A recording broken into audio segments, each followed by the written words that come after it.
Hai hai hai buat kalian yang sedang menonton video ini. Nah, di video kali ini kami kelompok 2 Farmasi kelas C dari Universitas Samratulangi akan menjelaskan mengenai alat-alat yang ada di laboratorium. Namun, sebelum kita masuk ke video pembahasan mengenai alat-alat yang ada di laboratorium, ada baiknya jika kita mengenali anggota-anggota yang ada di kelompok 2. Halo, perkenalkan saya Alisa Winsley Revanita Lumbuh. Halo, perkenalkan nama saya Aulia Nisa Gora Ahe. Perkenalkan, nama saya Jessica Sofia Ana Lumintang dari kelompok 2 Kimia kelas Farmasi C. Nama saya Siska Julita Gia. Perkenalkan, nama saya Afisilia Estirangian. Hai, perkenalkan nama saya Mecin Kurnia. Perkenalkan nama saya Maxilia Pulumpun. Perkenalkan, nama saya Prislia Margareta Tumbol. Perkenalkan, nama saya Damai Sondak. Perkenalkan, nama saya Maylin Friska Manoka. Nah, kita sudah berkenalan dengan anggota kelompok 2.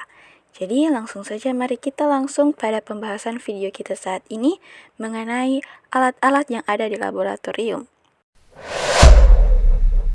Alat-alat dalam laboratorium dibagi menjadi alat-alat gelas dan alat non-gelas.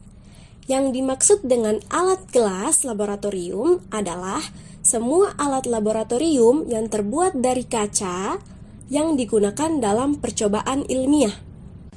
Contohnya adalah gelas ukur, buret, gelas arloji, dan sebagainya.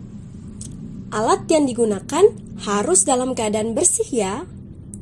Alat yang bersih ditandai dengan kejernihan jika dibasahkan dan basahnya merata. Untuk membersihkan, gunakanlah air, sabun, dan sikat. Untuk endapan yang menempel pada gelas, mungkin perlu dilarutkan asam atau basa encer. Kadang-kadang, hanya campuran K2CR2O7 dan H2SO4 pekat yang dapat membersihkannya. Gelas wadah termasuk alat yang terbuat dari gelas yang merupakan botol tidak berwarna dengan bentuk mulut wadah yang kecil maupun yang besar. Gelas wadah digunakan untuk menampung larutan. Contohnya adalah gelas kimia. Pembakaran spiritus. Pembakaran spiritus merupakan sumber pemanas yang digunakan untuk memanaskan sampel. Kaki 3. Kaki 3 digunakan sebagai penyangga wadah bahan yang akan dipanaskan. Di antara kaki 3 diletakkan alat pemanas. Kasa. Kasa merupakan alat yang diletakkan di atas kaki 3 yang fungsinya sebagai perantara panas dan agar panas yang dihasilkan merata. Penjepit tabung reaksi. Penjepit tabung digunakan sebagai alat pemegang tabung reaksi yang sedang dipanaskan. Pada saat pemanasan, tabung reaksi dipegang miring dan diarahkan ke tempat yang kosong atau tidak ada orang untuk menghindari golakan bahan yang menyembur dari mulut tabung secara tiba-tiba. Cawan porselin. Cawan porselin digunakan untuk mereaksikan zat dalam suhu tinggi, mengabukan kertas saring, menguraikan endapan dalam gravimetrik sehingga menjadi bentuk yang stabil. Pinggan porselin. Pinggan porselin digunakan untuk menguapkan larutan sehingga lebih pekat atau menjadi kering, untuk mengkristalkan zat dan untuk menyublimasikan zat. Tabung reaksi. Tabung reaksi adalah alat yang terbuat dari gelas yang fungsinya sebagai wadah untuk mereaksikan zat. Bisa juga dibantu dengan penjepit dan digunakan untuk memanaskan larutan yang direaksikan, yang dilengkapi dengan rak tabung reaksi sebagai tempat untuk meletakkan tabung reaksi. Tabung reaksi digunakan untuk mereaksikan cairan dalam jumlah sedikit. Tabung reaksi diisi tidak boleh lebih dari setengah tinggi tabung. Jika dilakukan pengecokan, putarlah tabung reaksi perlahan-lahan sambil sedikit dimiringkan ke arah tempat yang kosong. Gelas piala atau gelas kimia. Gelas kimia tersedia dalam ukuran 25 ml, 50 ml, 150 ml, 1000 ml, bahkan 4000 ml. Meskipun pada dinding gelas tertulis skala, namun gelas kimia bukanlah alat untuk mengukur volume, melainkan Gelas kimia digunakan sebagai wadah untuk menampung zat, mencampurkan bahan kimia, dan juga sebagai wadah untuk memanaskan larutan. Gelas kimia digunakan untuk mereaksikan cairan, memanaskan cairan, dan membuat endapan dalam jumlah besar. Erlenmeyer terbuat dari gelas yang berfungsi sebagai wadah untuk menampung zat saat proses titrasi dan digunakan pula sebagai wadah untuk mencampurkan larutan tertentu. Erlenmeyer digunakan terutama pada titrasi. Kegunaan lainnya sama seperti gelas pila, namun tidak boleh digunakan untuk membuat endapan yang perlu disaring.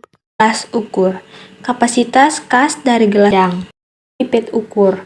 Pipet ukur adalah alat yang digunakan untuk mengambil larutan dengan jumlah tertentu yang memiliki tingkat ketelitian yang tinggi. Pipet ukur tersedia dalam ukuran 5 ml, 10 ml, dan 25 ml. Pipet gondok. Pipet gondok tersedia dalam skala pengukuran 1 ml, 2 ml, 5 ml, 10 ml, 25 ml, serta 50 ml. Pipet gondok digunakan untuk mengambil larutan dengan tingkat ketelitian yang tinggi. Dalam penggunaannya dikombinasikan dengan pipet filler yang fungsinya untuk menghisap larutan. Ada buret. Buret adalah alat yang digunakan dalam proses titrasi. Buret digunakan untuk mengukur volume larutan yang memiliki tingkat ketelitian tinggi. Pemakaian buret dilengkapi dengan alat bantu berupa statif untuk menyokong buret dan klem untuk menjepit buret. Dan yang labu takar. Labu takar merupakan alat yang digunakan untuk mengukur volume secara teliti. Fungsi labu takar yaitu untuk mengencerkan larutan yang konsentrasinya telah diketahui menjadi larutan dengan konsentrasi lebih rendah dan untuk membuat larutan dari zat padat yang telah ditimbang. Batang pengaduk.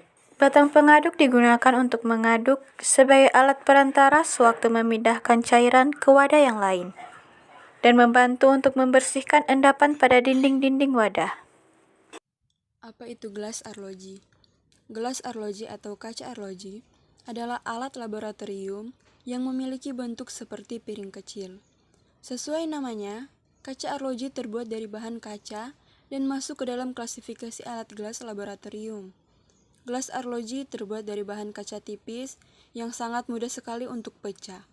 Oleh karena itu, perlu kehati-hatian pada saat menggunakan alat gelas yang satu ini. Sebagai peralatan laboratorium, kaca arloji tersedia dalam beberapa ukuran. Botol semprot. Botol semprot merupakan salah satu alat penunjang di laboratorium.